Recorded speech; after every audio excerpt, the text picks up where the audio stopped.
أعوذ بالله من الشيطان الرجيم. بسم الله الرحمن الرحيم.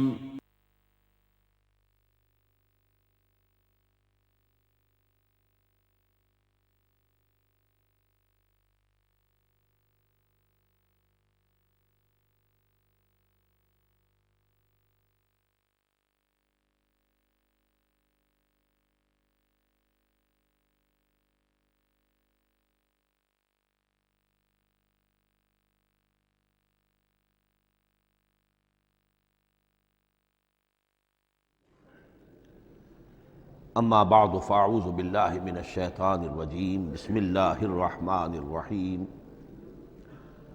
حامیم والکتاب المبین انا جعلناہ قرآنا عربیا لعلکم تعقلون وقال تبارک وتعالی کما ورد فی سورۃ یوسف علیہ السلام الف لام را تلک آیات الکتاب المبین انا انزلناہ قرآنا عربیا لعلکم تعقلون وقال عز وجل کما ورد فی سورۃ الزمر قرآنا عربیا غیر ذی عوج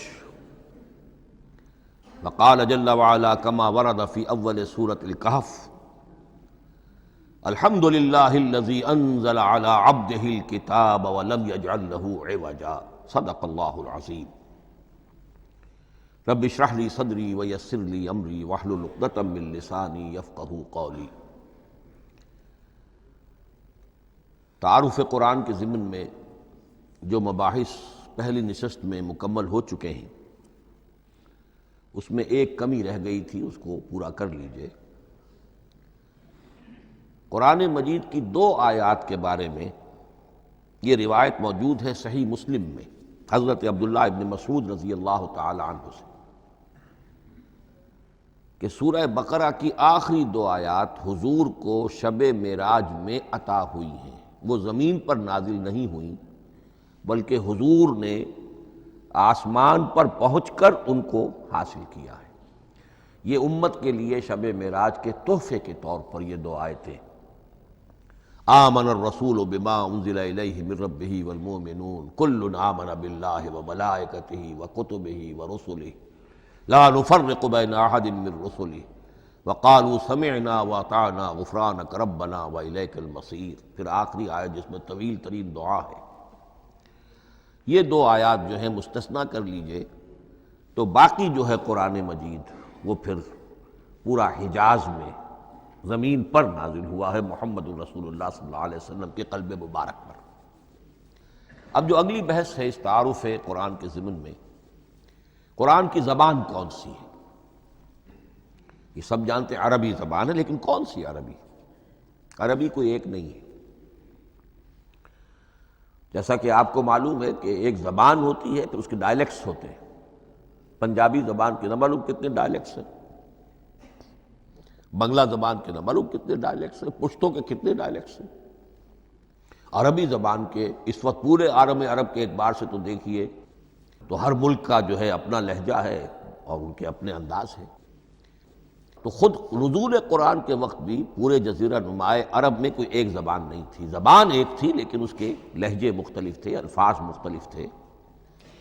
تو یہ جان لیجئے کہ قرآن نازل ہوا ہے حجاز کے بادیہ نشینوں کی زبان میں۔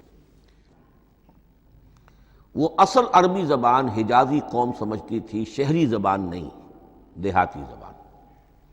یعنی کہ شہروں میں دوسرے ملکوں کے لوگ آتے جاتے رہتے تھے، خاص طور پر مکہ مکرمہ جو ہے وہ تو چونکہ ایک بہت بڑا تجارتی مرکز تھا۔ لإلاف قریش ایلافہم رحلۃ الشتاء والصیف فلیعبدوا رب ھذا البیت۔ ان کے قافلے جاتے تھے، آتے تھے، دوسرے تاجر بھی آتے تھے، تو ظاہر بات ہے کہ شہروں کے اندر تو پھر زبان جو ہے وہ مکسڈ ہو جاتی ہے، خالص نہیں رہتی۔ یہی وجہ ہے کہ قریش کے جو شریف گھرانے تھے، اونچے گھرانے تھے، وہ اپنے بچوں کو صحرا میں بھیج دیتے تھے کہ ان کی پرورش وہاں ہو، وہاں وہ خالص عربی زبان سیکھیں، ان کی زبان جو ہے پولیوٹڈ نہ ہو۔ تو بادیہ نشین حجاز کے، نجد کے نہیں، حجاز کے بادیہ نشین، ان کی زبان میں قرآن نازل ہوا ہے۔ یہ آیتیں اس سے پہلے بھی سامنے آ چکی ہیں سورہ زخرف کی، انا جعلناہ قرآنا عربیا لعلکم تعقلون، ہم نے اس اپنے کلام قدیم کو عربی زبان کا جامہ پہنایا ہے۔ انا انزلناہ قرآنا عربیا، یہ سورہ یوسف کی آیات، ہم نے اتارا ہے اسے قرآن عربی بنا کر، قرآنا عربیا لعلکم تعقلون۔ سورہ زمر میں قرآنا عربیا غیر ذی عوج، یہ عربی مبین میں ہے، صاف ستھری دھلی ہوئی عربی زبان جس میں کہیں کوئی ٹیڑھ نہیں ہے، کوئی ایچ پیچ نہیں ہے۔ اور یہی پھر سورہ کہف میں جو ایک ترانہ حمد اللہ نے ہمیں سکھایا ہے کہ میرے اس انعام عظیم پر میرا شکر ادا کیا کرو، تو کن الفاظ میں الحمدللہ الذی انزل علی عبدہ الکتاب ولم یجعل لہ عوجا۔ تو یہ عربی مبین جو ہے اگرچہ اصلاً ہے بادیہ نشین حجاز کے، البتہ یہ کہ عرب کے دوسرے قبائل کے بھی ان کی زبانوں کے بعض الفاظ اس میں آئے ہیں۔ اس سے آگے بڑھ کر یہ کہ بعض معرب الفاظ بھی ہیں، ہندی زبان کا کوئی لفظ اس نے عربی کا جامہ پہن لیا، فارسی زبان کا کوئی لفظ اس نے عربی کا جامہ وہ بھی قرآن میں بعض ہیں، استثناءات ہیں۔ یہ جیسے سنگ گل، یہ فارسی زبان کا لفظ ہے، سنگ گل، وہ سجیل بن کر قرآن مجید میں آ گیا ہے۔ حجارۃ من سجیل، یہ جو الم تر کیف فعل ربک باصحاب الفیل سورہ فیل میں ہے، سنگ گل کا سجیل بنا۔ اس طرح کے کچھ اور الفاظ بھی ہیں، لیکن یہ سمجھیے کہ ایکسیپشنز پروو دی رول، یہ استثناءات ہیں، قاعدہ اپنی جگہ پر قائم رہے گا کہ یہ حجاز کے بدوؤں بادیہ نشینوں کی جو زبان تھی اس میں قرآن نازل ہوا ہے۔ اس قرآن کے بارے میں، اس کی زبان کے بارے میں جو چند پہلو سامنے رہنے چاہیے، فصاحت اور بلاغت کی معراج، یہ میں بعد میں قرآن کے وجوہ اعجاز پر جب بحث کروں گا کہ یہ کس کس اعتبار سے معجزہ ہے، تو وہاں زیادہ تفصیل سے یہ بات آئے گی کہ عربی زبان کی فصاحت اور بلاغت کی معراج ہے۔ آپ کو معلوم ہے کہ آج بھی دنیا میں یہودی بھی ہیں جن کی مادری زبان عربی ہے، عیسائی بے شمار ہیں جن کی مادری زبان عربی ہے، ان کے ہاں بھی عربی ادب کی چوٹی کی کتاب جو پڑھائی جاتی ہے وہ قرآن ہے۔ یہ انہیں ماننا پڑتا ہے کہ عربی ادب کی جو آخری کتاب ہے، چوٹی کی کتاب ہے، وہ یہی ہے۔ یہودی بھی پڑھائیں گے، جیسے آپ انگریزی زبان پڑھنی ہے سمجھنی ہے تو شیکسپیئر کے بغیر آپ کیسے سمجھیں گے، اب وہ تو ایک سٹینڈرڈ ہے۔ اسی طریقے سے یوں سمجھیے کہ عربی زبان عربی ہونے کے اعتبار سے کلام اللہ ہونا اس پر ان کا ایمان نہیں ہے، لیکن یہ کہ عربی زبان کے اعتبار سے اس کی فصاحت اور بلاغت کا لوہا وہ مانتے ہیں۔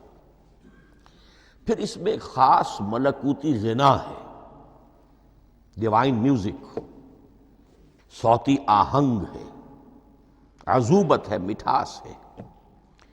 لاہور میں ایک صاحب ہیں جو پروفیسر ہیں فونیٹکس کے پنجاب یونیورسٹی میں، وہ کہتے ہیں میں ثابت کر سکتا ہوں کہ جتنے بھی آج دنیا میں اصول ہیں صوتی، یہ خود اپنی جگہ ایک بہت بڑی سائنس ہے، اس کے اعتبار سے میں ثابت کر سکتا ہوں کہ بلند ترین موسیقی قرآن مجید میں ہے، ملکوتی غنا۔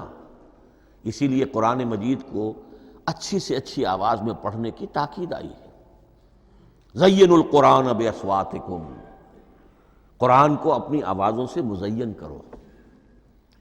اسی طریقے سے من لم یتغن بالقرآن فلیس منا، جو قرآن مجید کو اچھی سے اچھے طریقے پر پڑھنے کی کوشش نہیں کرتا وہ ہم میں سے نہیں ہے۔ اسی طرح کے واقعات بھی ہوئے ہیں۔ حضرت ابو موسیٰ اشعری رضی اللہ تعالی عنہ، وہ بہت خوش الحان تھے، تو ایک روز حضور سفر رات کے وقت کہیں گشت پر تھے، جا رہے تھے ان کے مکان کے قریب سے، تو وہ اس وقت رات کی نماز میں قرآن پڑھ رہے تھے، تو حضور وہاں کافی دیر تک کھڑے ہو کر سنتے رہے۔ ظاہر بات ہے کہ اس وقت کے مکان کیا ہوتے تھے، ایک ایک حجرہ ہوتا تھا، یہ کوئی کئی کنال کی کوٹھیاں تو نہیں ہوتی تھی کہ کیا پتہ چلے ان کے اندر کیا ہو رہا ہے۔ وہ تو حضرت ابو بکر کے مکان کے پاس سے گزرتے تھے تو ان کی تلاوت سنتے تھے، حضرت عمر کے مکان کے قریب سے گزرے ان کی تلاوت سنی، حضرت عمر بلند آواز میں پڑھتے تھے، حضرت ابو بکر بڑی پست آواز میں پڑھتے تھے۔ حضور نے پوچھا کہ تم ایسا کیوں کرتے ہو؟ حضرت عمر نے کہا میں اس لیے کرتا ہوں، زور سے پڑھتا ہوں کہ شیطان بھاگ جائے۔ حضرت ابوبکر نے عرض کیا کہ میں اس لیے پڑھتا ہوں کہ جس کو میں سنا رہا ہوں وہ سنتا ہے، اس کو بلند آواز کی ضرورت نہیں۔ حضور نے کہا کہ ابوبکر تم ذرا اونچی کر لو آواز، اور عمر تم ذرا پست کر لو، ایوریج میں لے آؤ۔ تو بہرحال یہ معاملہ حضور کا صحابہ کے ساتھ ہوتا تھا۔ تو ابو موسیٰ اشعری رضی اللہ تعالی عنہ کی جب قرأت آپ نے سنی تو اگلے روز جب ملاقات ہوئی فجر میں تو آپ نے تحسین فرمائی ان الفاظ میں، یا ابا موسیٰ انک قد اوتیت مزمارا من مزامیر آل داود، اے ابو موسیٰ تمہیں تو اللہ نے آل داود کے سازوں میں سے ایک ساز عطا کیا ہے، یعنی حضرت داود کے گلے میں جو ساز تھا خوش الحانی تھی، ان کی آواز نہایت خوبصورت تھی۔ تو اسی طریقے سے اب وہاں کوئی مزمار سے مراد وہ نہیں ہے آلات موسیقی نہیں، گلے میں جو اللہ تعالیٰ نے رکھا ہے۔ تو انک قد اوتیت مزمارا من مزامیر آل داود۔ ایک آخری بات یہ نوٹ کیجئے کہ قرآن مجید کا عظیم ترین احسان ہے عربی زبان پر۔ یہ یوں سمجھیے کہ ایک ستون کی طرح اس زبان کو ٹھہرا دیا ہے، اس کو سٹیبل کیا ہے قرآن مجید۔ آج بھی پوری دنیا میں جسے عرب کہتے ہیں فصیح زبان، لغہ فصحی، وہ ایک ہے، وہ قرآن ہی کی ہے۔ زبانیں بدلتی رہتی ہیں۔ اردو 300 سال پہلے کی دکن میں جب شروع ہوئی، وہ آج آپ پڑھ بھی نہیں سکیں گے وہ کیا اردو تھی ولی دکنی کی۔ پھر وہ کیا کیا اس نے روپ بدلے ہیں، اب وہ اردو کس شکل میں ہے، فارسی کن کن شکلوں میں رہی ہے، مختلف انگریزی کتنی شکلیں بدل گئی ہیں، لیکن عربی قائم ہے۔ اس کے لیے جیسے کہ قرآن مجید میں آتا ہے کہ ہم نے پہاڑ زمین میں گاڑ دیے اس کو سٹیبلائز کرنے کے لیے، ان تمید بکم، تمہیں لے کر زمین ایک طرف کو جھک نہ جائے۔ تو جس طرح یہ پہاڑ جو ہیں سٹیبلائزنگ ایفیکٹ رکھتے ہیں اس زمین کے لیے، اسی طریقے سے قرآن سٹیبلائزر ہے عربی زبان کا۔ اس کے اندر جو ایک ٹھہراؤ اور جماؤ پیدا کیا ہے، یہ قرآن مجید کا احسان عظیم ہے۔ تعارف قرآن کے ضمن میں اگلی گفتگو، قرآن کے اسماء و صفات۔ عربوں کا ایک خاص ذوق تھا، اور ظاہر بات ہے کہ اللہ تعالیٰ نے جب قرآن نازل کیا ہے تو عربوں کے ذوق کو بھی مد نظر رکھا ہے۔ ان کا ذوق کیا تھا؟ جس چیز سے انہیں محبت ہوتی تھی اس کے وہ بہت سے نام رکھتے تھے۔ گھوڑے کے لیے ہزاروں لفظ مل جائیں گے آپ کو، شیر کے لیے 5000 الفاظ مل جائیں، تلوار کے لیے 5000 الفاظ مل جائیں، یعنی اس شے کی جو بھی صفت ہے اس صفت کے اعتبار سے ایک نام، کوئی اور صفت ہے اس صفت کو ایک اور نام۔ تو وہ صفاتی نام، اب جیسا کہ آپ کو معلوم ہے اللہ کے 99 نام صفاتی تو ہے نا، اللہ کی ایک صفت دوسری صفت، اسی کے اعتبار سے اس کے نام ہیں۔ قرآن مجید کے اسماء علامہ جلال الدین سیوطی رحمۃ اللہ علیہ نے 55 شمار کیے، لیکن وہ بھی مکمل نہیں ہے لسٹ، اس لیے کہ اس میں ایک اہم نام برہان یہ شامل نہیں ہے۔ ان میں سے جو اہم اسماء ہیں میں آپ کو سنا دیتا ہوں۔ القرآن، جس پر گفتگو بعد میں ہوگی، اس لیے کہ سب سے زیادہ ایک رائے یہ ہے کہ یہ تو اس میں جامد ہے، اس میں علم ہے قرآن کے لیے، پراپر ناؤن ہے۔ الکتاب، الذکر، الہدیٰ، النور، الفرقان، کلام اللہ، الوحی، روحا من امرنا۔ پھر اس کی صفات کے اعتبار سے الکریم، الحکیم، العظیم، المجید، المبین، رحمہ، العلی، بصائر، بشرا، بشیر، نذیر، عزیز، قرآن عزیز، بلاغ، بیان، احسن القصص، احسن الحدیث، موعظہ، شفاء، مبارک، مہیمن، قیم، مثانیہ، متشابہ۔ یہ میں نے آپ کو 23 نام بتائے ہیں، لیکن یہ کہ علامہ جلال الدین سیوطی نے 55 گنوائے۔ لیکن جو بحث دلچسپ ہے وہ یہ ہے کہ جو اس کے لیے لفظ القرآن ہے، اس کے معنی کیا ہیں اور یہ کس مصدر سے، کس مادے سے یہ لفظ بنا ہے؟ ایک رائے تو یہ ہے کہ یہ اس میں جامد ہے، یہ مشتق نہیں ہے، کسی مادے سے نکلا ہوا نہیں ہے۔ اور یہ بھی آپ نوٹ کر لیجئے، اللہ کے اسماء میں سے بھی ایک نام کو سمجھا جاتا ہے، وہ مشتق نہیں ہے، اس میں جامد ہے، اس میں علم ہے، اور وہ ہے اللہ۔ باقی سارے نام صفاتی ہیں، ایک نام، اس لیے اس میں ذات کہتے ہیں اس کو، اس میں ذات۔ لیکن یہ رائے متفق علیہ نہیں ہے، یہ کچھ لوگوں کی رائے ہے۔ ایک رائے یہ بھی ہے کہ یہ بھی اس میں علم نہیں ہے، یہ بھی مشتق ہے الہ سے۔ جیسے حکیم، یہ صفت ہے، الحکیم یہ اللہ کا نام ہو گیا۔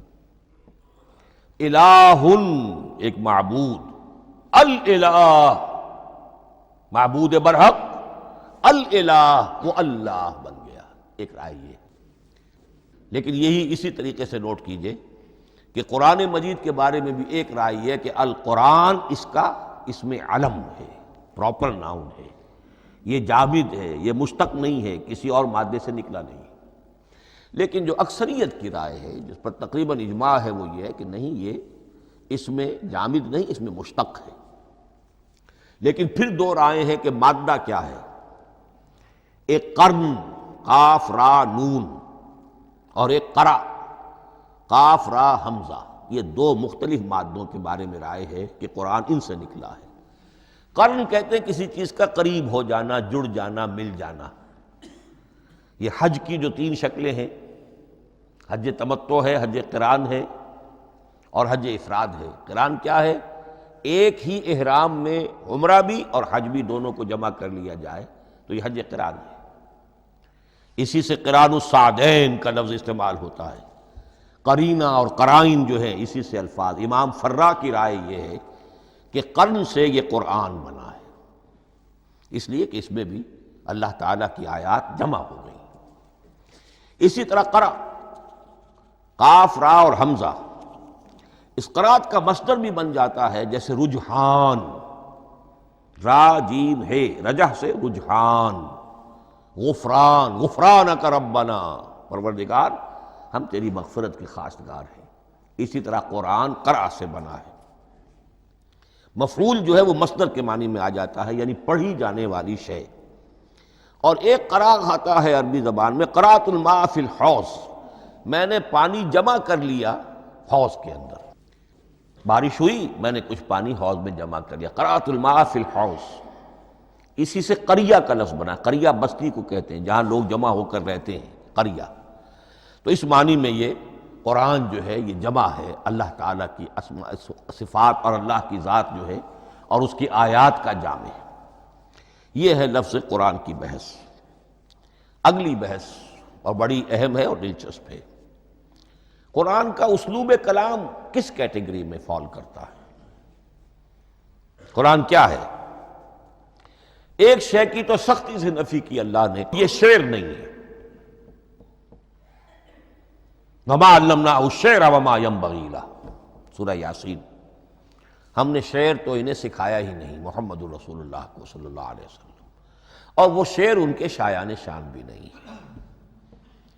شاعروں کے بارے میں سورہ شعراء میں چونکہ بالعموم شاعروں کے بارے میں جو بات کہی گئی ہے، وَالشُّعَرَاءُ يَتَّبِعُهُمُ الْغَاوُونَ أَلَمْ تَرَ أَنَّهُمْ فِي كُلِّ وَادٍ يَهِيمُونَ إِنَّهُمْ يَقُولُونَ مَا لَا يَفْعَلُونَ إِلَّا الَّذِينَ آمَنُوا۔ استثناء تو ہے کہ اچھے لوگ بھی ہوتے ہیں، لیکن اکثر و بیشتر شعراء کا معاملہ یہی ہے، ان کی پیروی کرتے ہیں وہی لوگ کہ جو حد سے گزرنے والے ہوتے ہیں، لا ابالیانہ انداز والے لوگ، غیر سنجیدہ لوگ پیروی کرتے ہیں۔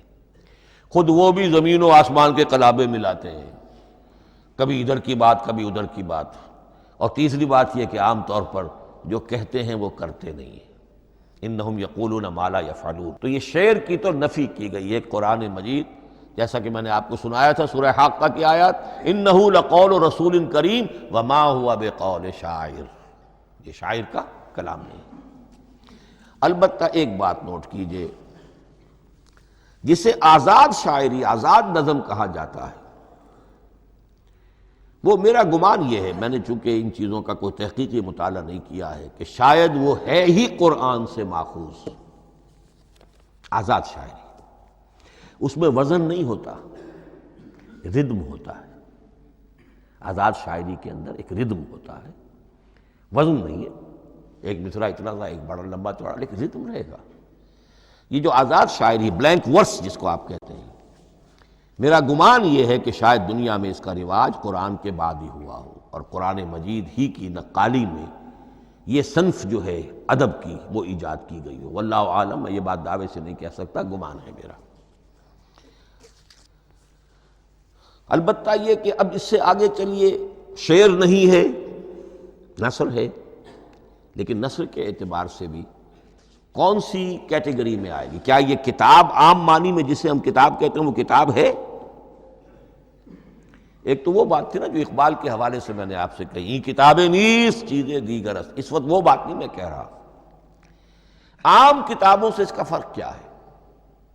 ایک کتاب ہوتی ہے، اس میں ہر چیپٹر میں ایک بحث مکمل ہو جاتی ہے، اگلے چیپٹر میں پھر لوٹا کر آپ پہلے چیپٹر کی کوئی بات نہیں کریں گے، پھر وہ بات آگے چلے گی، ابواب ہوں گے، ابواب میں مضمون کے مطابق مضمون آگے بڑھتا چلا جائے گا۔ کتاب کا یہ لازمی وصف ہے۔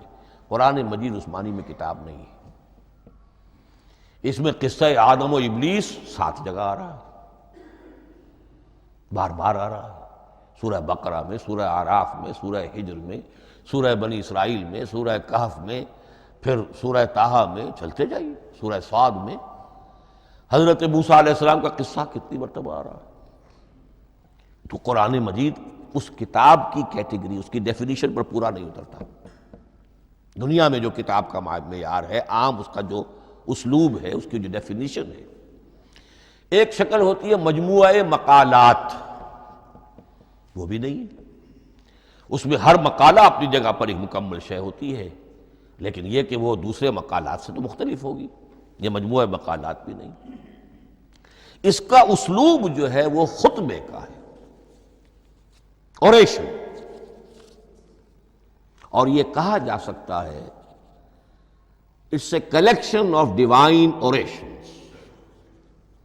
یہ اللہ تعالیٰ کے خطبات کا مجموعہ ہے۔ مختلف اوقات میں خطبے نازل ہوتے تھے حضور پر صلی اللہ علیہ وسلم، اور یہ بھی جان لیجئے کہ عرب میں ادب کی 2 ہی صنفیں تھیں جو معروف تھیں، یا شعر یا خطبہ، یا خطیب ہوتے تھے بڑے شعلہ بیان خطیب، اور یا شاعر ہوتے تھے۔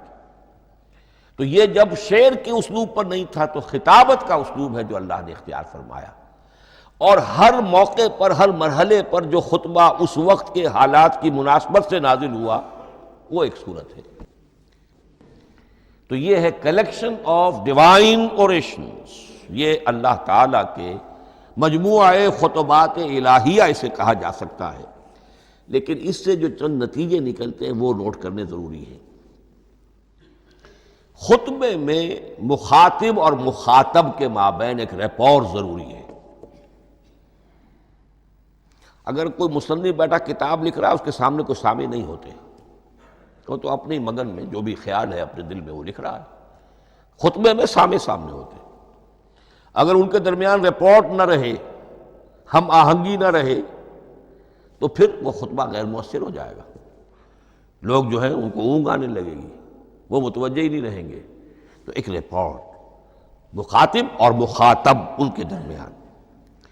دوسرے یہ کہ خطبہ کا ایک وصف لازمی یہ ہوتا ہے کہ ایک واقعاتی پس منظر ہوتا ہے پیچھے موجود۔ اب کوئی شخص ہے سیاسی تقریر کر رہا ہے، ایک خاص پس منظر موجود ہے، اس میں وہ ان چیزوں کی طرف حوالے دیتا چلا جائے گا، صرف کوئی تفصیلات بیان نہیں کرے گا، اس لیے کہ وہ لوگوں کو معلوم ہے آج کے دور کا ایک واقعہ ہے، لوگوں کے علم میں ہے، لیکن کتاب میں آپ لکھیں گے تو پھر وہ پورا واقعہ بھی بیان کرنا پڑے گا آپ کو کہ یہ کب ہوا، کیسے ہوا، جس کا میں حوالہ دے رہا ہوں۔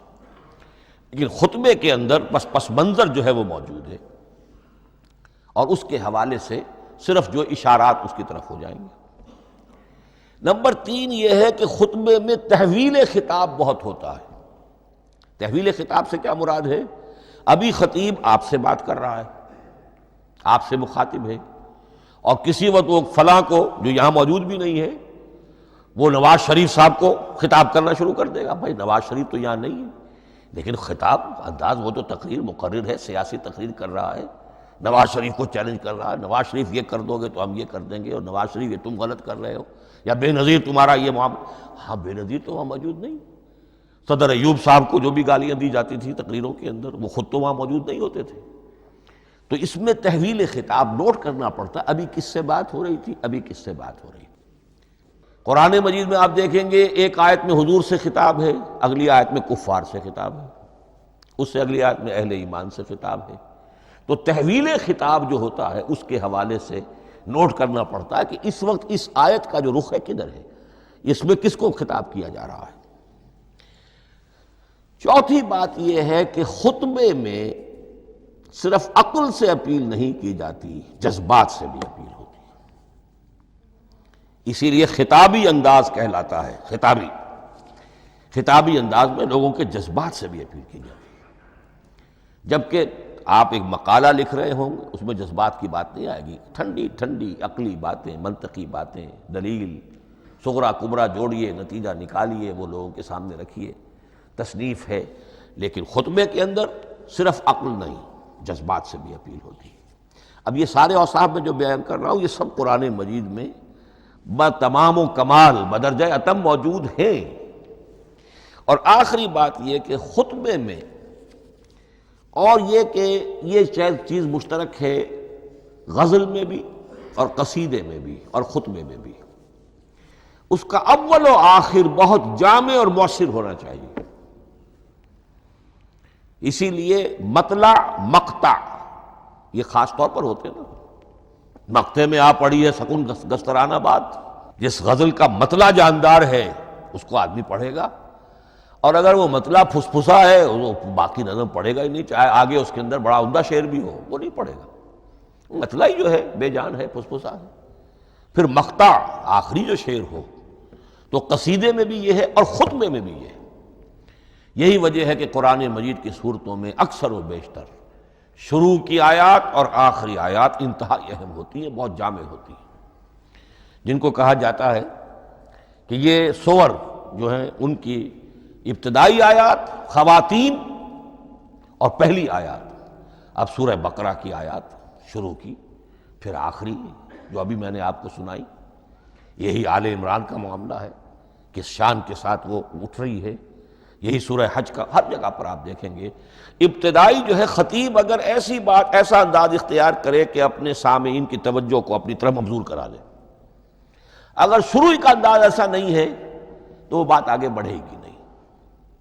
آخری بات یہ کہ خطبے میں ہمیشہ یہ ہوگا کہ ایک مین سپیکر جو ہے اس کی ایک بات سامنے ہے کہ میں نے یہ بات اپنے سامعین کے ذہن میں بٹھانی ہے، لیکن دائیں بائیں کی باتیں کرے گا. کوئی قصہ بھی سنائے گا، کوئی شعر پڑھے گا، کوئی لطیفہ بھی سنائے گا. ہمارے ہاں کے جو بہترین خطیب جو ہوتے تھے وہ احراری حضرات جو ہے بہترین خطیب ہوتے تھے. اور آپ نے سنا مولانا عطا اللہ شاہ بخاری رحمۃ اللہ علیہ، ان کی تقریریں 6 گھنٹے تک لوگ سنتے تھے. وہ کبھی رلا بھی رہے ہیں، کبھی ہنسا بھی رہے ہیں. عام آدمی تنقید بھی کرے گا کہ یہ کیا ادھر ادھر کی باتیں کر رہے ہیں، لیکن وہ پھر جب آخری تقریر ہوتی تھی تو جب تقریر ختم ہوتی تھی، جو بات وہ ذہن میں بٹھانا چاہتے تھے، دل میں اتارنا چاہتے تھے، وہ بیٹھ چکی ہوتی تھی. باقی یہ کہ ادھر ادھر کی چیزیں جو ہیں وہ آکسیلری چیزیں ہیں وہ رہتی ہیں. یہ ہیں 6 اوصاف خطبات کے، اور قرآن مجید کے اندر بھی یہ اوصاف کم و بیش موجود ہیں. قرآن کا اسلوب خطبے کا ہے. اب اگلی بحث پر آئیے، قرآن مجید کی ترکیب اور تقسیم، سنتھیسس اور ڈویژنز. اب اس میں سمجھیے کہ کلام جو ہے اللہ کا کلام ہے. کلام مرکب ہوتا ہے کلمات سے. کلمات حروف سے بنتے ہیں. عربی زبان کے حروف 28 یا 29 ہیں. الف اور حمزہ کو ایک ہی مانیں گے تو 28 رہ جائیں گے، الف علیحدہ حمزہ علیحدہ تو 29 ہو جائیں گے. یہ حروف جڑتے ہیں، لفظ بنتے ہیں. لفظ محمل بھی ہوتا ہے لیکن کلمہ وہ کہلاتا ہے جو بامانی لفظ ہو. پھر ان کلمات کو آپ جوڑتے ہیں، یہ مرکب توصیفی بن گیا، مرکب اضافی بن گیا، مرکب عددی بن گیا، مرکب جاری بن گیا، پھر ان مرکبات کو جوڑ کر فقرہ بنتا ہے، جملہ بنتا ہے، کلام مفید جس کو کہا جاتا ہے۔ قرآن مجید کے اعتبار سے علامہ سیوطی نے مخصوص جو قرآن کی اصطلاحات ہیں ان کے حوالے سے ایک بات کہی ہے، لیکن واقعہ یہ ہے کہ قرآن کی اصطلاحات خود اپنی ہیں، دنیا کی دوسری کسی بھی اصطلاحات پر ان کو قیاس نہیں کیا جا سکتا۔ لیکن جاہز چونکہ قدیم تھے، انہوں نے قرآن مجید کو کہا یہ دیوان کی شکل رکھتا ہے، جیسے کہ حافظ کا دیوان، کسی اور کا دیوان۔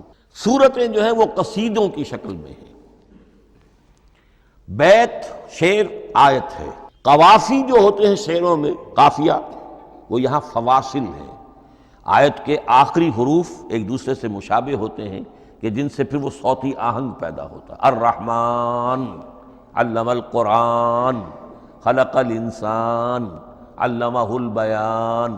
اب یہ ایک فواصل جو ہیں وہ جڑتے چلے جاتے ہیں، ان میں آہنگ پیدا ہوتا ہے۔ لیکن حقیقت کے اعتبار سے پہلی بات یہ نوٹ کیجئے، قرآن مجید کی اکائی ہے آیت، اسے نہ آپ جملہ کہہ سکتے ہیں نہ فقرہ کہہ سکتے ہیں۔ انگریزی میں ہمارا چونکہ بائبل کے لیے بھی جب ورس کا لفظ آ جاتا ہے تو انگریزی تراجم میں، انگریزی تحریروں میں، مقالوں میں ورس قرآن مجید کی آیت کے لیے لفظ آ جاتا ہے، ورس نمبر فلاں، بالکل غلط ہے۔ قرآن کی آیت یہ اس کا اپنی اصطلاح ہے، اپنا مفہوم ہے۔ لغوی مفہوم کیا ہے؟ نشانی، آیت نشانی۔ قرآن کی ہر آیت اللہ کے علم اور حکمت کی نشانی ہے۔ اب قرآن کی آیتیں نوٹ کیجئے، صرف حروف پر بھی مشتمل ہے، الف لام میم حروف مقطعات اور آیت بن گئی۔ وہ مرکبات ناقصہ پر بھی مشتمل ہے، والعصر مرکب جاری ہے، حرف جار، آیت ہو گئی۔ پورے جملے پر بھی مشتمل ہے، ان الانسان لفی خسر، ایک جملہ ہے، اور 10 جملوں پر بھی مشتمل ہے۔ اللہ لا الہ الا ھو الحی القیوم لا تأخذہ سنۃ ولا نوم لہ ما فی السماوات وما فی الارض الی آخر الآیہ۔ آیت الکرسی کا انالیسس کیجئے، 10 جملے موجود ہیں اس میں۔ تو نوٹ کر لیجئے، یہ چیز توقیفی کہلاتی ہے، یہ کسی گرامر کے اصول پر نہیں ہے، کسی منطق کے اصول پر نہیں ہے۔ آیات قرآنیہ کی تعیین توقیفی ہے، یعنی حضور کے بتانے پر موقوف ہے۔ حضور نے بتایا والعصر، یہ آیت ہو گئی، آیت ہو گئی، ہم آیت مانیں گے۔ الف لام میم آیت ہو گئی۔ قاف حرف ایک ہے، یہ آیت نہیں ہے۔ نون ایک حرف ہے، آیت نہیں ہے۔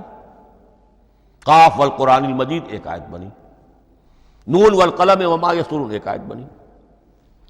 تو اس طریقے سے اس کو کہتے ہیں توقیفی، موقوف علیہ ہے حضور کے بتانے پر۔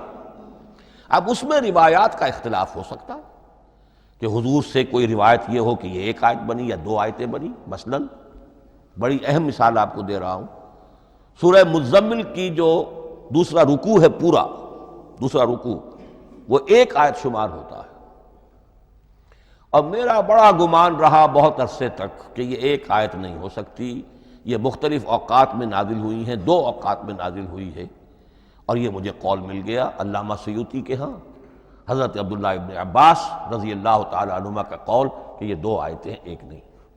لیکن یہ کہ یہ ہوگا موقوف روایت پر، میں کوئی نہیں ہوں جو اسے قرار دے سکوں۔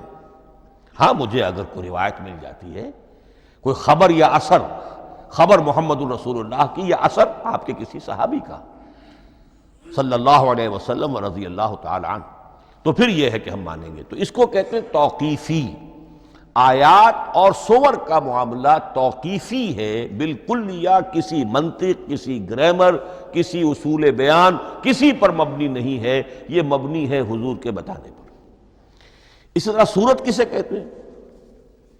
عربی زبان میں سور کے معنی ہے فصیل۔ فَضُرِبَ بَيْنَهُمْ بِسُورٍ لَهُ بَابٌ، سورہ حدید کے اندر الفاظ آئے۔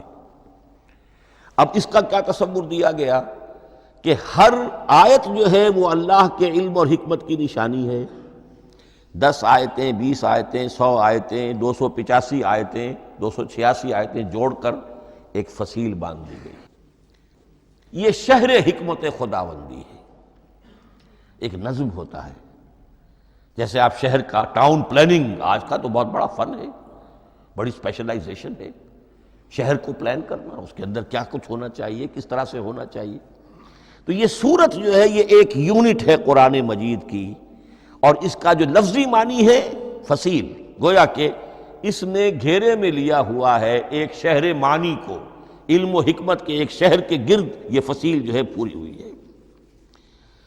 اب اس میں نوٹ کر لیجئے جہاں تک، اچھا جیسے آیتیں چھوٹی بھی ہیں بڑی بھی ہیں، والعصر بھی آیت ہے، اور الف لام میم بھی آیت ہے، اور جیسا کہ میں نے عرض کیا آیت الکرسی بھی آیت ہے۔ اس طرح سورتیں چھوٹی بھی ہیں بڑی بھی ہیں۔ سورۃ العصر 3 آیتیں، سورۃ الکوثر 3 آیتیں، سورۃ النصر 3 آیتیں، 3 ہی سورتیں 3 آیتوں پر مشتمل ہیں۔ 3 سے کم پر کوئی نہیں، 2 آیات کی کوئی صورت نہیں ہے۔ لیکن آگے آپ چلتے جائیے، اس کی بڑی سے بڑی تعداد سورہ بقرہ جو ہے سب سے بڑی ہے۔ تو آیت اور سورت کے علاوہ دور صحابہ میں صرف ایک لفظ اور تھا قرآن کی تقسیم کے ضمن میں، اور وہ تھا منزل یا حزب۔ منزل یا حزب 7 منزلوں میں یا 7 احزاب میں قرآن کو تقسیم کیا گیا، تاکہ جو شخص قرآن مجید ایک ہفتے میں ختم کرنا چاہے، ہر شب میں، اکثر و بیشتر وہ لوگ رات کو ہی رات کی نماز میں قرآن پڑھتے تھے، ایک منزل پڑھ لے تو ہفتے میں پورا قرآن ختم ہو جائے گا۔ یہ حزب بھی ہے اور منزل بھی ہے، اور یہ چونکہ دور صحابہ میں تھا، یقیناً حضور نے بتایا ہوگا، اس میں آپ کو عجیب حسن نظر آئے گا۔ اس میں یہ نہیں کیا گیا کہ بالکل برابر برابر ساتھ کر دو بھائی، چاہے صورتیں ٹوٹ جائیں، صورتوں کی فصیل کوئی نہیں ٹوٹتی، اس میں صورتیں مکمل جو کہ تو آئیں گی۔ اور پھر یہ کہ عجیب بات ہے کہ سورہ فاتحہ کو اگر ایک طرف رکھ دیں، وہ قرآن کے دیباچے کی حیثیت رکھتی ہے، تو پہلی منزل میں 3 سورتیں، دوسری میں 5 سورتیں، تیسری میں 7، چوتھی میں 9، پانچویں میں 11، چھٹی میں 13، اور 7ویں میں 65۔ یہ ہے کہ جو ان سورتوں کی ایک بڑی، جیسے کہ ایک سیڑھی چڑھ رہی ہے، اور تقریباً مساوی ہو جاتے ہیں، کوئی 4.25 پارے ہے، کوئی 4.5 پارے ہے، کوئی 4.25 پارے، اس طریقے سے ہے، تقریباً مساوی۔ لیکن آرٹیفیشل ایکویلٹی پیدا کرنے کے لیے، مصنوعی مساوات پیدا کرنے کے لیے سورتوں کی فصیلوں کو نہیں توڑا گیا۔ اس سے آگے چل کر جو پاروں کی تقسیم ہے وہ بہت بعد کی بات ہے، 30 پارے، اور اس میں آپ کو یہ ساری قباحتیں نظر آئیں گی۔ اس میں سورتوں کی فصیلیں توڑی گئی ہیں۔ سورہ ہجر ایک آیت ادھر ہے، باقی ساری سورت جو ہے اگلے پارے میں، فصیلیں توڑ دی گئی۔ معلوم ہوتا ہے کسی شخص کے پاس جو قرآن تھا مصحف، اس نے صفحے گنے، 7 سے 30 سے تقسیم کیا، اور برابر صفحوں کے اندر وہ پارے بنا دیے۔ لیکن بہرحال دور صحابہ میں پاروں کا کوئی ذکر نہیں تھا، یہ بات کی بات ہے۔ دور صحابہ میں آیت، سورت اور حزب۔ اسی طریقے سے طویل سورتوں کو جو رکوعوں میں تقسیم کیا گیا، یہ بھی بات کی بات ہے۔ لیکن یہ جو تقسیم کیا گیا ہے سورتوں کو رکوعوں کی شکل میں، 35 سورتیں تو قرآن کی ایسی ہیں چھوٹی ہیں جو ایک ایک ہی رکوع پر مشتمل ہے۔ آخری پارے کی 37 سورتیں ہیں، پہلی 2 کی جو 2 رکوع ہے، باقی سب کی سب جو ہے وہ ایک ایک رکوع شمار ہوتا ہے۔ لیکن رکوع کیوں کیے گئے؟ لمبی صورتوں میں سے اگر کچھ حصہ پڑھنا ہے نماز میں، سورہ بقرہ پوری تو نہیں پڑھ سکتے آپ ایک رکعت کے اندر، تو اس کا وہ حصہ پڑھا جائے جس میں ایک مضمون پورا ہو جائے، مضمون نہ ٹوٹے، تاکہ وہاں پر رکوع کرے آدمی کہ جہاں پر کہ وہ مضمون ایک اعتبار سے مکمل ہو گیا۔ تو رکوع سے رکعت ہے، رکوع ہے، اس رکعت کے اندر ایک حصہ اتنا پڑھا جائے تاکہ مضمون جو ہے وہ خوبصورت رہے اور اس کا سلسلہ برقرار رہے۔ یہ تقسیم بھی اگرچہ بہت ہی ایک بدنام شخص ہے ہماری تاریخ کا، حجاج ابن یوسف، یہ اس کی ہوئی تقسیم ہے، یا اس نے کرائی ہے، بہرحال اس کی طرف منسوب ہے۔ اور یہ بات ماننی پڑتی ہے کہ بڑے گہرے غور و فکر سے تقسیم کی گئی ہے، الٹپ نہیں ہے، بلکہ اس کے لیے واقعتاً غور کر کے جہاں وہ مضمون ختم ہوتا ہے، کہیں کہیں آپ اختلاف کر سکتے ہیں اور آپ کو حق حاصل ہے، اس لیے کہ یہ چیزیں توقیفی نہیں ہیں، یہ حضور کی بتائی ہوئی نہیں ہے، نہ رکوعوں کی تقسیم۔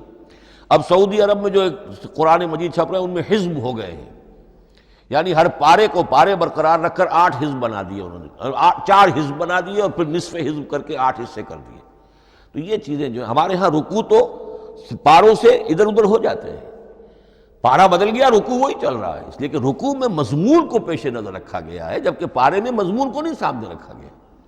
تو رکوع کا معاملہ جو ہے چاہے وہ حجاج ابن یوسف ہی نے کیا ہے، لیکن یہ کہ بہرحال وہ بہت صحیح ہے، اکثر و بیشتر، کہیں کہیں آپ اس سے اختلاف کر سکتے ہیں۔ تو یہ تو اس کا ہم نے آپ کے سامنے رکھا سنتھیسس۔ اب اگلا موضوع ہے ترتیب و تدوین کیسے ہوئی۔ ان علینا جمعہ و قرآنہ، ہمارے ذمے ہے اس کو جمع بھی کرنا اور پڑھوانا بھی، اور پڑھوانے میں ترتیب آ جائے گی لازماً۔ لیکن یہ کہ ایک بات تو اس میں بالکل متفق علیہ ہے جس میں کسی شک و شبے کی گنجائش نہیں، قرآن کی ترتیب نزولی اور تھی، ترتیب مصحف اور ہے۔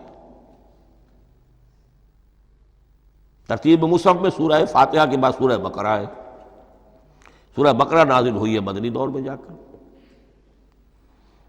پھر سورہ آل عمران ہے وہ بھی مدنی ہے، سورہ نساء ہے وہ مدنی ہے، سورہ مائدہ ہے وہ مدنی، پھر آئی ہے سورہ انفال اور سورہ توبہ۔ یہ سورہ انفال تو مدنی نہیں، سورہ انعام اور سورہ اعراف یہ ہے کہ جو مکیات ہیں، یہ کہ بھی مکی دور کی بھی آخری زمانے کی ہے۔ ابتدائی جو مکی صورتیں وہ سب سے آخری حصے میں ہیں، 29واں پارہ اور 30واں پارہ۔ تو ترتیب نزولی اور تھی، ترتیب مصحف اور ہے، اس میں تو کسی شک و شبے کی گنجائش نہیں۔ لیکن ہمارے ہاں اہل تشیع نے اس چیز کو بہت اچھالا ہے۔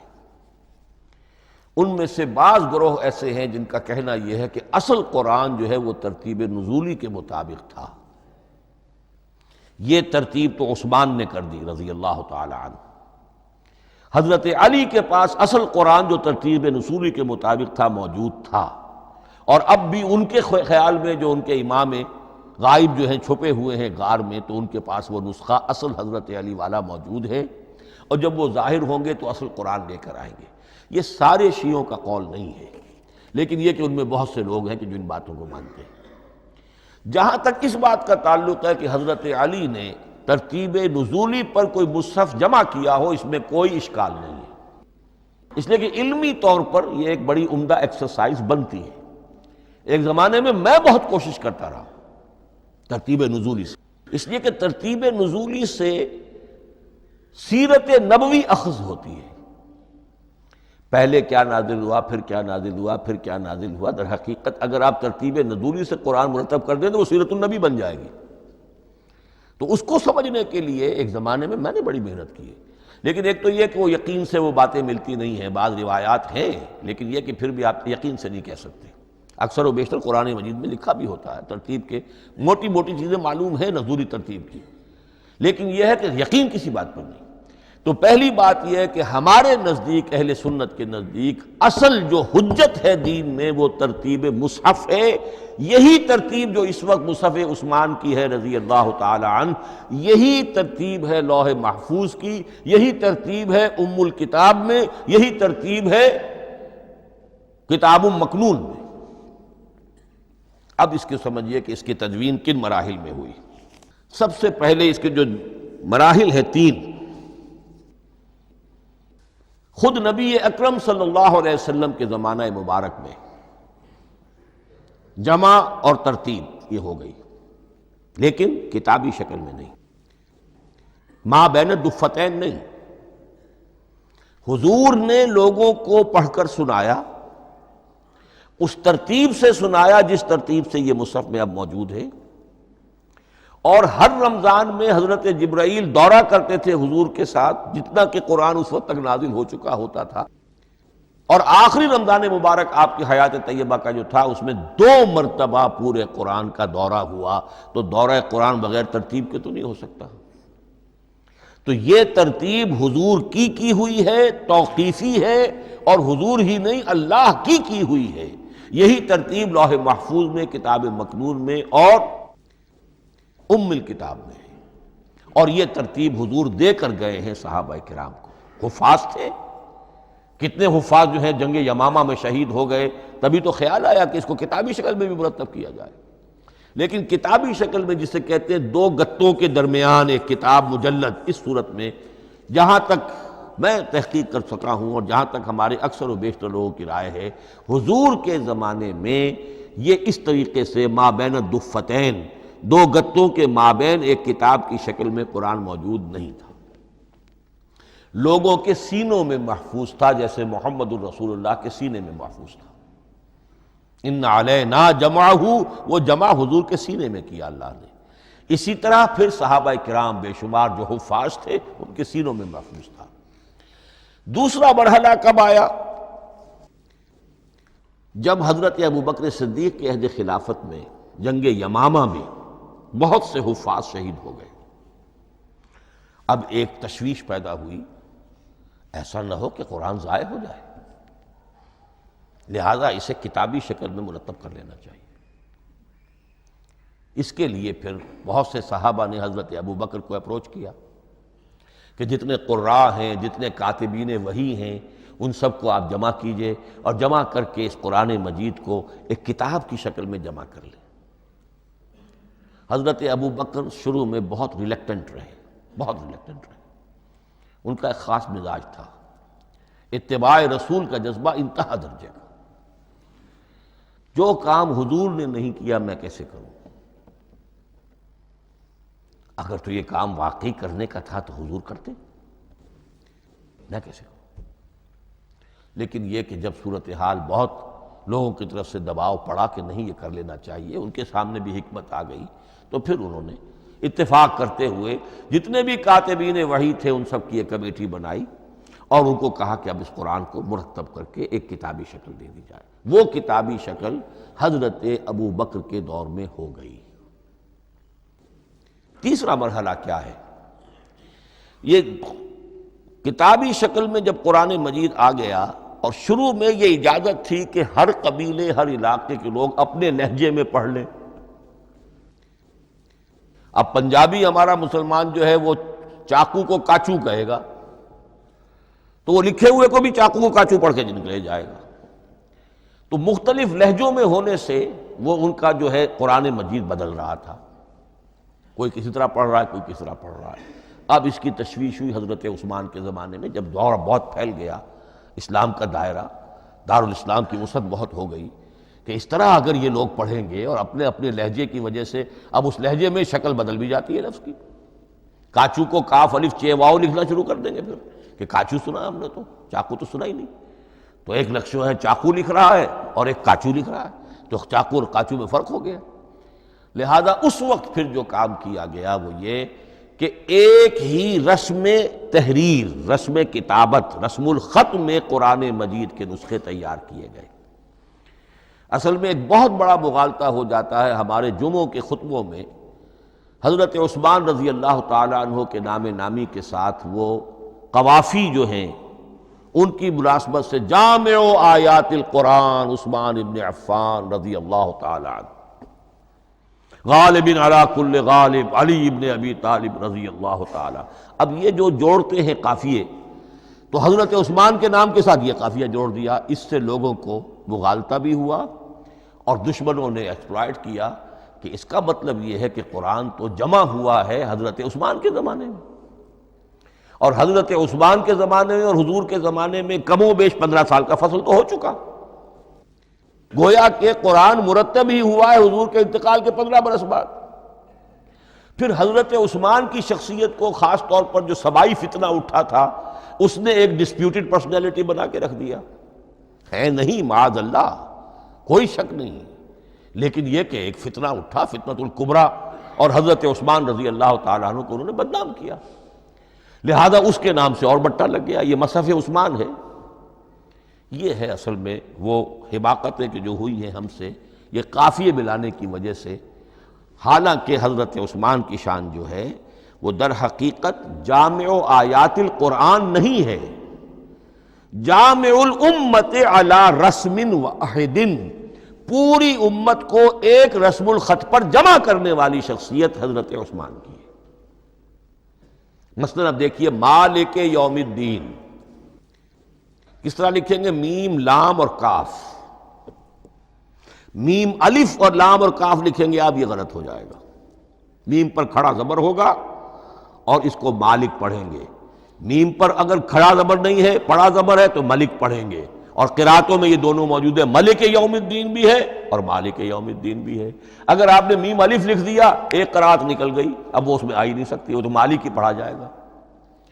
یہ زیر زبر بھی جو لگے ہیں قرآن مجید میں، یہ بھی حجاج ابن یوسف کے زمانے میں لگے، اس سے پہلے نہیں تھے۔ اور یہ رموز و اوقاف، یہ آیتوں کے نشان اور یہ وقفہ بیچ میں، یہ بھی حجاج ابن یوسف کے زمانے کی چیزیں ہیں، ورنہ عربوں کے لیے تو ان کی اپنی زبان تھی، انہیں ان چیزوں کی ضرورت ہی نہیں تھی۔ آپ کو معلوم ہے پرانے زمانے کے جو منشی ہوتے تھے، انشاء پرداز، وہ جب خط لکھتے تھے تو اس میں نقطے وغیرہ نہیں لگاتے تھے۔ جس کو خط لکھا جا رہا ہے وہ توہین سمجھے گا کہ شاید مجھے جاہل سمجھا کہ نقطے بھی لگا کے بھیجا جا رہا ہے خط پر، گویا کہ میں تو سمجھ ہی نہیں سکتا بغیر نقطوں کے۔ تو یہ جو ہے پرانے جو شکستہ خطوط لکھے جاتے تھے ان کا یہ انداز تھا، لہذا کوئی نقطے وغیرہ نہیں تھے، یہ بھی بعد میں لگے۔ تو ملک یوم الدین، مالک یوم الدین، اس کی رسم آئے گا میم لام کاف، کھڑا زبر ہے مالک یوم الدین اور ویسے پڑا زبر ہے ملک یوم الدین۔ یہ رسم الخط ہے جس پر کہ حضرت عثمان رضی اللہ تعالی عنہ نے پوری امت کو جمع کر دیا، اور اس کے نسخے تیار کرا کے، مختلف روایات میں آتا ہے 5 یا 7 نسخے تھے، ایک مدینہ منورہ میں رکھا اپنے پاس، اور اسی پر ان کے خون کے دھبے بھی ہیں، اور وہ نسخہ قرآن مجید کا اب استنبول کے اندر ہے، توپ کاپی کا جو عجائب خانہ ہے، عجائب گھر ہے، جس میں جہاں نوادرات کے ساتھ ساتھ حضور کے بھی کچھ تبرکات اور جمع ہیں، وہاں وہ نسخہ موجود ہے۔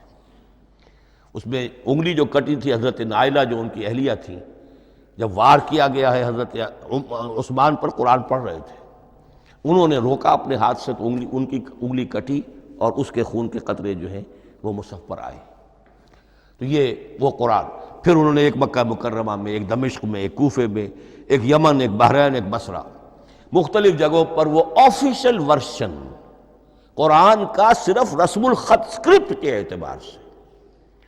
لیکن اب پھر نوٹ کر لیجئے، قرآن مرتب ہو چکا، مدون ہو چکا دور نبوی میں، لیکن کتابی شکل میں نہیں، سینوں میں محفوظ۔ دور خلافت ابی بکر میں وہ کتابی شکل میں لایا گیا، اور اس کے لیے پھر بحث ہوئی کہ اب اس کا نام کیا رکھا جائے۔ اس کے لیے کئی نام تجویز ہوئے، سفر بھی، انجیل بھی، وغیرہ وغیرہ، لیکن پھر اس کو حضرت عبداللہ ابن مسعود رضی اللہ تعالی عنہ نے اہل حبشہ سے استشہاد کرتے ہوئے مصحف نام رکھا، مصحف۔ یہ مصحف بن گیا حضرت ابو بکر کے زمانے میں، لیکن مصحف کی قرات کے جو فرق ہو رہے تھے تو وہ لکھنے کے اندر بھی فرق آنا شروع ہو گیا، اس کو دور کیا حضرت عثمان نے، اس کا آفیشل ورشن تیار کروایا، ایک رسم الخط پر پوری امت کو جمع کر دیا، باقی جو نسخے تھے انہیں آپ نے پھر ضائع کر دیا، تاکہ کوئی اور یہ نہ رہے کہ اب یہ بھی ایک تھا پرانا نسخہ نکل آیا، اس میں تو یہ لفظ اس طرح لکھا ہوا ہے۔ تو جامع الامت علی رسم واحد، ایک ہی رسم الخط پر پوری امت کو جمع کرنے والی شخصیت وہ حضرت عثمان کی ہے رضی اللہ تعالی عنہ۔ بہرحال یہ نوٹ کیجئے کہ یہ مرحلہ بھی حضرت عثمان کے زمانے میں، تو یوں سمجھیے کہ حضرت عثمان کا پورا عہد بھی آپ جوڑ لیں تو آپ کی جو شہادت ہے وہ تقریباً یوں سمجھیے کہ حضور کے انتقال کے وہ 25 برس بعد ہے، گویا ربع صدی کے اندر اندر حضور کے انتقال کے بعد، چوتھائی صدی کے اندر اندر سارے مراحل طے ہو گئے۔ یہی وجہ ہے میں نے شروع میں آپ کو بتایا تھا کہ پوری دنیا یہ مانتی ہے کہ آج جو قرآن مسلمانوں کے پاس ہے یہ ہے وہی جو محمد عربی صلی اللہ علیہ وسلم نے اپنی امت کو دیا تھا۔ یہ دوسری بات ہے کہ ہم سمجھتے ہیں کہ محمد عربی صلی اللہ علیہ وسلم کو یہ اللہ کے کلام کی صورت میں حضرت جبرائیل نے پہنچایا تھا، وہ اس کو نہیں مانتے، لیکن یہ حصہ اس کا ماننے پر مجبور ہیں کہ وہ اصل قرآن اپنی اسی انٹیگریٹی کے ساتھ، اپنے پوری پیور، اس کا جو بھی ہے ٹیکسٹ پیور ہے، اور اس کی انٹیگریٹی میں کوئی شک و شبے کی گنجائش نہیں ہے کہ یہ وہی شے ہے جو محمد نے اپنی امت کو عطا فرمائی تھی صلی اللہ علیہ وسلم۔ ایک آخری بات، چل میرے پاس 3 منٹ ہیں، یہ جو میں نے آپ کو ترتیب بتائی تھی قرآن کی، آیتیں، سورتیں، پھر حزب، اب اس میں ایک شے نوٹ کر لیجئے۔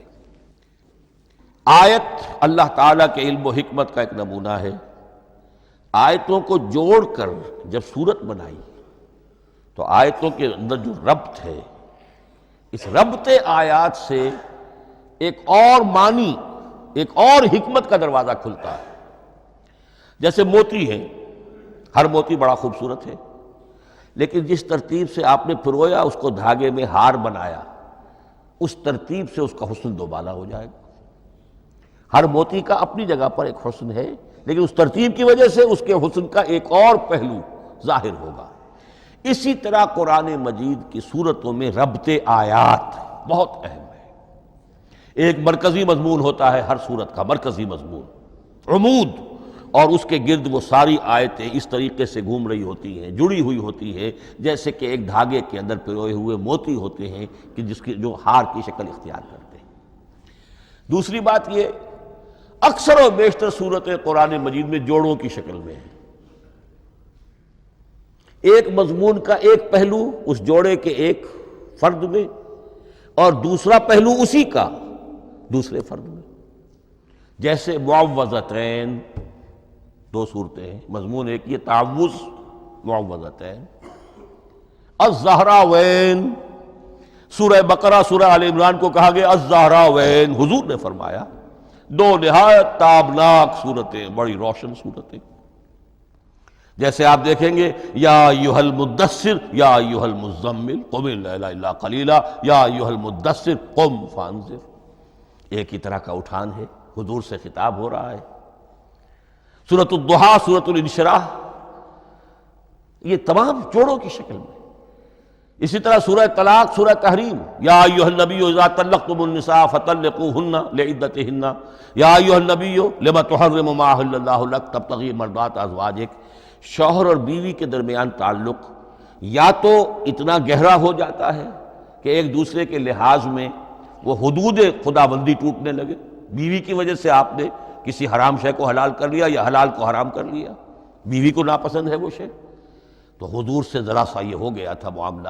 اپنی ازواج مطہرات حضرت عائشہ اور حضرت حفصہ رضی اللہ تعالیٰ عنہما، ان دونوں کی رضا جوئی کے لیے وہ خاص قسم کا شہد ہے، قسم کھا لی آپ نے کہ میں اسے استعمال نہیں کروں گا۔ لما تحرم ما احل اللہ لک، اے نبی آپ کیوں حرام کرتے ہیں اپنے اوپر وہ شے جو اللہ نے آپ کے لیے حلال کی ہے؟ تبتغی مرضات ازواجک، اپنی بیویوں کی رضا جوئی میں۔ یہ ایک انتہا ہوئی۔ دوسری انتہا کیا ہے؟ میاں اور بیوی میں اتنا بودھ ہو جائے کہ طلاق تک نوبت آ جائے۔ تو سورۃ التحریم ایک انتہا کو بیان کر رہی ہے، سورہ طلاق اگلی اس کے ساتھ جڑی ہوئی وہ دوسری انتہا کو بیان کر رہی ہے۔ سورہ صف حضور کے مقصد بعثت کو بیان کر رہی ہے، سورہ جمعہ آپ کے طریقہ کار کو بیان کر رہی ہے۔ اس طرح قرآن مجید کی اکثر و بیشتر صورتیں جو ہیں وہ جوڑوں کی شکل میں ہیں۔ اور میرا خیال یہ ہے کہ وقت ختم ہو گیا ہے، اس مضمون کا تھوڑا سا حصہ باقی ہے، وہ انشاءاللہ میں اگلی نشست میں لوں گا۔ بارک اللہ لی ولکم فی القرآن العظیم ونفعنی وإیاکم بالآیات والذکر الحکیم۔